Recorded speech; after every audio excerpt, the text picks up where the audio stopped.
Think about the last time you sat down to play like a classic board game. Oh, like Monopoly or something. Yeah, exactly. Something where you buy up properties, build little houses, and, try to politely bankrupt your family. Right, the holiday classics. Exactly. But the thing is, the rules are printed right there on the inside of the lid, right?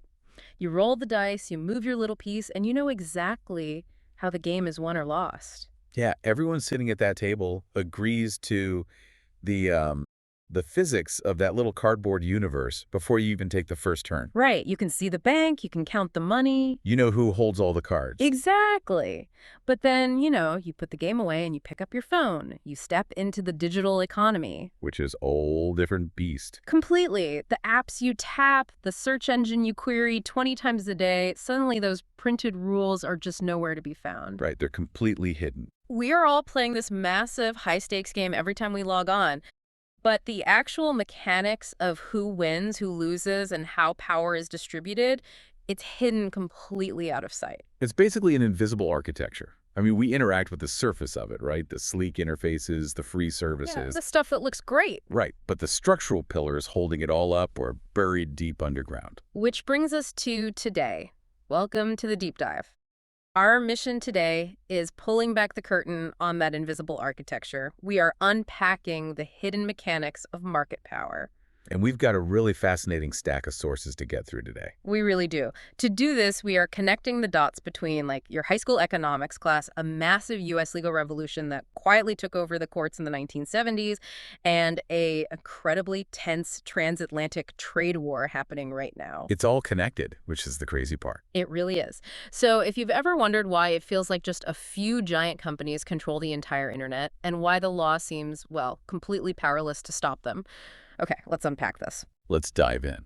To understand the tech wars happening right now, we actually need to start in a sandbox, the theoretical extreme of how a market is, supposed to work. Right, the absolute baseline. Economists call this baseline model perfect competition. Perfect competition. Yeah, and it is almost utopian. I mean, for perfect competition to exist, a market has to meet some incredibly strict conditions. Okay, lay them out for us. First, you need a massive number of small firms.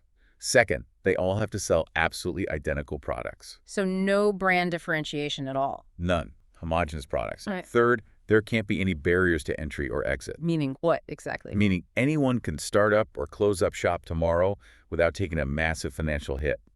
And finally, and this is a big one, both the buyers and the sellers must possess perfect knowledge of the market. Perfect knowledge, meaning every single consumer knows every single price being offered everywhere at all times. Exactly. Nobody's getting tricked. Right.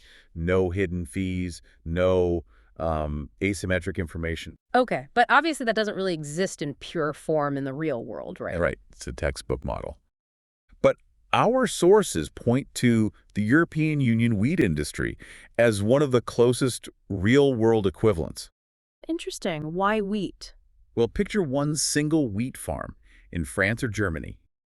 That farm is so small relative to the entire European agricultural market that even if the farmer, doubled their output overnight, It wouldn't even make a dent. exactly, it wouldn't move the needle on the overall supply or the market price of wheat. So economists call that being a price taker, right? Yes, if that farmer tries to sell their wheat for even 1 cent more than the going rate, buyers will just instantly walk away. Because they can just go to the thousands of other farmers selling the exact same grain. Precisely. The farmer has zero leverage.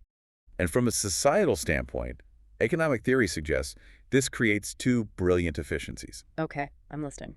The first is productive efficiency, because competition is so cutthroat that farmer is forced to squeeze every single ounce of waste out of their operation just to survive. So they have to produce at the absolute lowest possible unit cost. Right.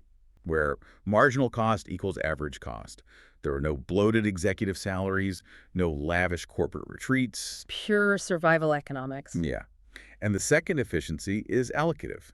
This means suppliers are producing the exact optimal mix of goods that society actually wants. So the price tag perfectly matches what consumers value. Exactly. And it perfectly matches the cost to society of producing one extra unit.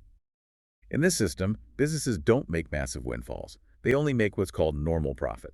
Which is just enough to keep the lights on and justify their time. Right. In the long run, abnormal profits are competed away. So society gets exactly what it needs at the lowest possible cost, but the businesses themselves are essentially powerless cogs in a machine. Which is a fascinating setup for the complete opposite Okay. extreme. The monopoly.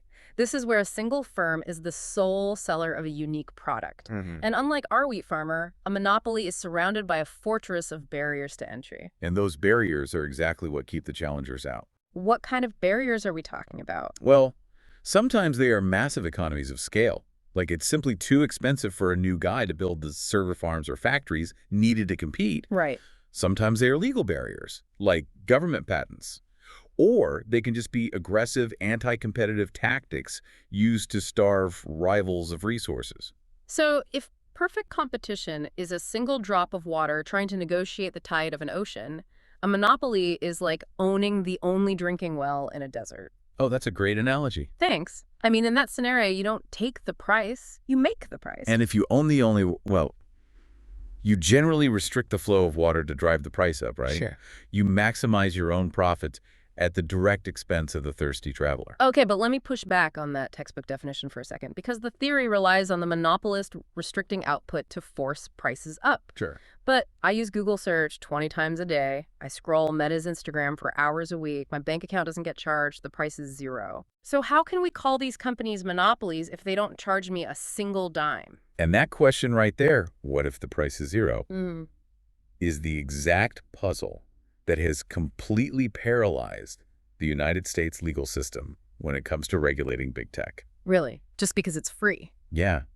And to understand why, we have to look at a massive intellectual shift that happened half a century ago. Okay, let's get into the history then, because if you look at early U.S. antitrust history, like the era of Teddy Roosevelt busting up Standard Oil and the railroad trust monopolies were viewed as structural threats to democracy itself. Yes, the progressive era view. Right. The underlying philosophy was that if you let economic power become too concentrated, it inevitably mutates into concentrated political power. The fear was that private empires would eventually rival the state. Exactly. But then in the 1970s, a group of academics known as the Chicago School of Economics, led by figures like Robert Bork and Richard Posner, they completely revolutionized how the law approached this. They really did. They argued that bigness isn't inherently bad. In fact, they suggested that if a company got huge, it was probably just because they were highly efficient. Now, just to pause and set the table for everyone listening real quick, we aren't making a value judgment here on whether the progressive era's interventionist approach or the Chicago School's deregulatory approach is the right way to govern. Right, absolutely. We are purely, impartially tracing the historical mechanics from our sources to understand the rules of the board game we are currently playing. Exactly. We're not taking a political stance. So the rules the Chicago School wrote, what did they actually change? They instituted what's known as the Consumer Welfare Standard. They convinced the courts that markets are mostly efficient, government intervention is usually harmful, and therefore, a monopoly should only be illegal if the government can mathematically prove that it strictly harmed consumers. And how did they define consumer harm? Almost exclusively by showing that the company raised prices. Wow. Here's where it gets really interesting, because they turned antitrust law into a math problem. Pretty much. If the price goes up, it's illegal. If the price goes down or stays the same, the company is just being efficient. But that framework makes perfect sense for a 1970s economy of, steel mills, railroads, and physical goods. Sure. But it is fundamentally broken when you apply it to algorithms, network effects, and data harvesting. And we are seeing the real-world consequences of that blind spot play out right now, because modern tech platforms offer zero-price services on the front end. Right. They make their billions on the back end by harvesting data and selling targeted advertising. Exactly. But judges who have spent decades trained to only look for an increase in consumer prices, they are actively throwing out modern antitrust cases. And the sources highlight a perfect example of this. The Federal Trade Commission, the FTC, recently lost a major monopoly case against Meta. Because the courts essentially demanded proof of price effects. Right. But how do you prove price fixing in a market where the product is free? The sources note that instead of looking at the wider social impact of locking billions of users into an ecosystem, the legal arguments just get bogged down in highly technical, microscopic definitions of what the market even is. We saw a really similar dynamic with Google recently. Yeah. Following a landmark ruling that Google was indeed a monopolist in search, the U.S. Department of Justice requested a structural remedy, Structural remedy, meaning? meaning they asked the court to force Google to sell off its Chrome browser, which, by the way, currently holds roughly a 70% market share globally. That's huge. And what did the judge say? The judge presiding over the trial dismissed the request as, quote, dramatic. Dramatic. Yeah. Wow. So using a 1970s playbook for a 2026 digital reality has basically created a massive regulatory power vacuum in the United States. Yep. And nature, or in this case, Europe, abhors a vacuum. While the U.S. legal system is tied up in debates over the consumer welfare standard, Europe has simply stepped in and started writing the rulebook. The European Union is taking a radically different approach. They aren't waiting for the math on consumer prices. What are they using instead? They are utilizing traditional competition law alongside a massive new framework called the Digital Markets Act, or DMA, to tackle the structural power of these platforms head-on. Let's look at the actual mechanics of what the EU is doing on the front line here, because the numbers and the tactics and the sources are staggering. Take ad tech, for example. Oh yeah, the EU recently hit Google with a 2.95 billion euro fine for abusing its dominance in the advertising sector. To understand a fine that massive, you kind of have to understand the mechanism of digital advertising. Google doesn't just sell ad space. Right, they represent the advertisers buying the space, they represent the publishers selling the space, and they own the digital exchange where the actual transaction happens. It's crazy. Imagine a stock market where one company is your broker, the seller's broker, and the owner of the trading floor. Conflict of interest much? Exactly.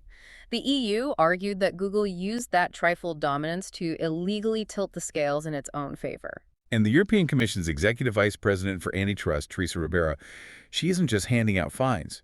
She has explicitly threatened a forced structural breakup of Google's ad business if they don't change their underlying mechanics. A structural breakup. That is the exact kind of remedy a U.S. judge just called dramatic. Yep, but in Brussels, it is firmly on the table. And it goes way beyond advertising, too. According to the Tech Policy Press report, we are currently watching a massive proxy war over artificial intelligence and ecosystem dominance. Right, like what's happening with Meta and WhatsApp. In December 2025, the EU launched a formal investigation into Meta. Over what, exactly? Well, Meta introduced a policy prohibiting third-party AI providers like ChatGPT from utilizing the WhatsApp business solution to interact with users.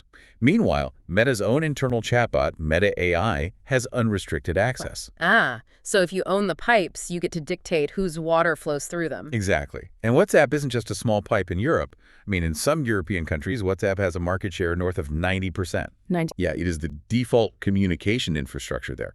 So if you block your competitors from accessing a 90% market share gateway, you are basically starving rival AI models of user interaction before the AI market even fully matures. Wow. And the mechanism of how AI models interact with data is creating this whole other existential crisis for the creators of that data. The sources detail the devastating impact of Google's AI overviews on web publishers. This one is brutal. When you search for something now, Google often uses AI to read various websites, summarize the answer, and just put that summary at the very top of the page. Right, which means you, the user, never actually click the link to the actual website that did the reporting or wrote the recipe. Exactly. And the research backing this up is stark. An analytics firm called Authoritas found that these AI overviews are causing up to an 80% drop in click-through rates for publishers. 80%. I mean, that destroys the entire advertising-based revenue model for independent websites overnight. It does. And the underlying mechanism here is basically a trap. Technically, a publisher can use a piece of code called a robots.txt file to tell Google's AI scraper not to read their website. Okay, so they can opt out? Well, yes, but Google's current architecture links that scraping permission to general search visibility. Oh, wait. So if you block the AI from scraping your content, you risk disappearing from normal Google search results entirely. Yep. And since Google controls roughly 90% of global search, choosing not to be scraped means choosing to basically erase your business from the internet. It's a binary choice. Surrender your data to train the AI that will eventually replace you, or cease to exist digitally today. It's grim. And we are seeing similar investigations into the video space, too, looking at how Google and companies like OpenAI, who reportedly transcribed 1 million hours of YouTube videos, are using creator content to train their massive models. Without offering compensation or a meaningful mechanism to opt out. Okay, so if I'm sitting in Washington, D.C., watching Brussels dictate the terms of engagement for America's most powerful companies, can't imagine. I'm just watching quietly. How is the U.S. reacting to Europe writing the digital rulebook? Oh, with an intense geopolitical clash. The pushback is incredibly severe. What kind of pushback? According to the reports, U.S. Commerce Secretary Howard Lutnick has been actively leveraging physical trade, literally offering lucrative steel and aluminum deals to the EU in exchange for rolling back these digital regulations. Wow. And how did Europe respond to that? Well, Teresa Ribera publicly characterized this tactic as blackmail. Blackmail. Okay, so the tensions are escalating rapidly, and the sources point out that the U.S. Trade Representative under the Trump administration is actually threatening to impose retaliatory fees on European tech companies, specifically singling out Spotify. Right. And the stated goal here is to stop what's called the Brussels effect. Which is the phenomenon where EU regulations are so comprehensive that they end up becoming the default global standard. Exactly. The U.S. wants to stop that standard from spreading globally. Now, again, just mapping the board here, strict impartiality note for our listeners. We are neutrally reporting these geopolitical maneuvers, the threats of trade retaliation from the Trump administration, and the EU's responses exactly as they are documented in our sources. Yes, we aren't taking any sides in the trade dispute. We're just reporting the friction. But the friction is the story. And as we zoom out and look at all these players, Google, Meta, Apple, Amazon, Microsoft, something becomes pretty obvious. We've been using the word monopoly, but the global digital landscape isn't actually controlled by one single well in the desert. Right. It's controlled by a handful of them. Exactly. Which means we aren't technically analyzing a pure monopoly. The structural reality we actually live in is an oligopoly. Yes. Let's define the mechanics of an oligopoly, because understanding this explains almost everything about how the modern internet actually feels. Okay, lay it out. An oligopoly is a market dominated by a few massive firms. Just like a monopoly, it is surrounded by high barriers to entry. But the defining characteristic of an oligopoly is mutual interdependence. Mutual interdependence, meaning what? Meaning, because there are only a handful of major players, every single strategic move one firm makes must carefully calculate how its specific rivals will react. Okay. And economists measure this concentration using something called the concentration ratio, or CR4, right? The CR4 calculates the total market share held by the top 4 firms in any given industry. Our sources provide a really great physical world contrast for this. Let's look at the U.S. frozen fish and seafood industry. Okay. There are roughly 600 firms operating there, and the CR4 is only 19%. So the top 4 companies combined control less than a fifth of the market. Which means it's highly competitive. Mm-hmm. Economists would call that monopolistic competition, where products are just differentiated. Right. But then look at the U.S. malt beverage industry beer. There are about 160 firms, but the CR4 is a staggering 90%. 4 massive companies control almost the entire domestic beer market. That is a highly concentrated oligopoly. And big tech is essentially the beer industry on steroids. Exactly. And when a market is that concentrated, the firms rely heavily on game theory to survive. Like the prisoner's dilemma. Yes. The core mechanism is that firms have to constantly predict the future. This usually leads them to adopt what economists call a maximin strategy. Maximizing the minimum payoff. Basically, you play defensively to prepare for the worst-case scenario. Exactly. If Firm A lowers its prices to steal some market share, Firm A knows that Firm B will instantly retaliate and lower app prices too. So the result is just a destructive price war where both companies bleed profits and neither gains a long-term advantage. Right. Because all the players know this math, oligopolies naturally settle into extreme price rigidity. Prices almost never change. They realize fighting is expensive, so they just quietly observe each other. Economists call this tacit collusion. They don't sign a contract, they don't meet in a smoke-filled room. They just watch the pricing behavior of the dominant player in the market and quietly mirror it. Everyone keeps prices comfortably high, and everyone shares the spoils. And we should contrast that briefly with formal collusion, or a cartel, which is highly illegal. Like what happened with the trucks. Yes, our sources note that the EU handed down a €3.2 billion fine to a group of truck producers. Why?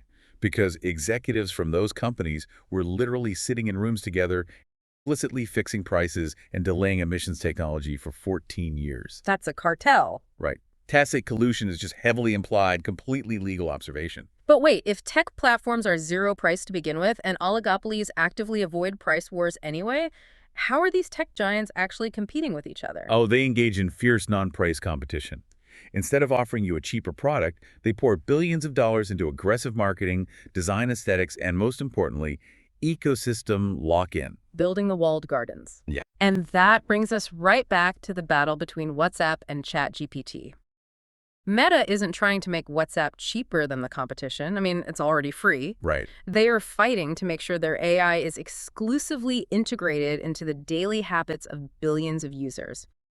They compete by making it as technically and socially painful as possible for you to ever leave their ecosystem. It is non-price competition executed on a planetary scale. Mhm. The product isn't what they are selling. The ecosystem is what they're trapping. We've covered massive ground today. We started with the theoretical wheat fields of Europe, we navigated the 1970s legal revolution of the Chicago School, and we broke down the modern transatlantic trade war over tech. There's a lot to take in. It really is. But bringing it all back to the listener, why does any of this matter to you? Why should you care about CR4 concentration ratios or the intricacies of the Digital Markets Act? Because the underlying structure of a market dictates your daily reality. I mean, it isn't just abstract theory happening in Brussels or Washington. Exactly. Whether a market operates as a perfect competition or a tech oligopoly, it directly dictates the quality of the information you receive when you, search for a medical symptom. It dictates how much of your personal privacy you are forced to surrender just to participate in modern society. It dictates the future of the digital tools you rely on daily. So true. As we wrap up this deep dive, do you have a final provocative thought to leave us with? I do, yeah. Something to mull over that draws a new connection from the sources we explored today. Okay, let's hear it. Remember our baseline model of perfect competition from the beginning.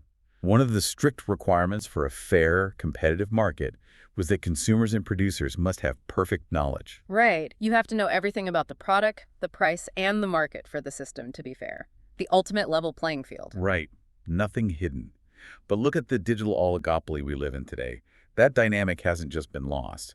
It has been violently inverted. Inverted how? Well, you, the consumer, are kept entirely in the dark. You have zero visibility into how the algorithms routing your life actually work. You don't know why a specific article is fed into your feed, and you don't truly understand how your behavioral data is being packaged and sold. You have absolutely no knowledge. Wow. But the tech giants possess perfect knowledge about you. They track your habits, they log your location, they predict your purchases, and they map your relationships. Exactly. They have taken the very condition required for a perfectly competitive, free market, perfect knowledge, and they have weaponized it. They hoard the perfect knowledge for themselves to build the ultimate, inescapable digital monopoly. That is wow. They took the rules printed inside the lid of the board game, completely flipped them upside down, and they did it all while we were just thrilled to be playing for free. Pretty much. Well, thank you for joining us on this deep dive. Keep looking closely at the invisible architecture around you and never stop questioning the structures of the digital world. Until next time.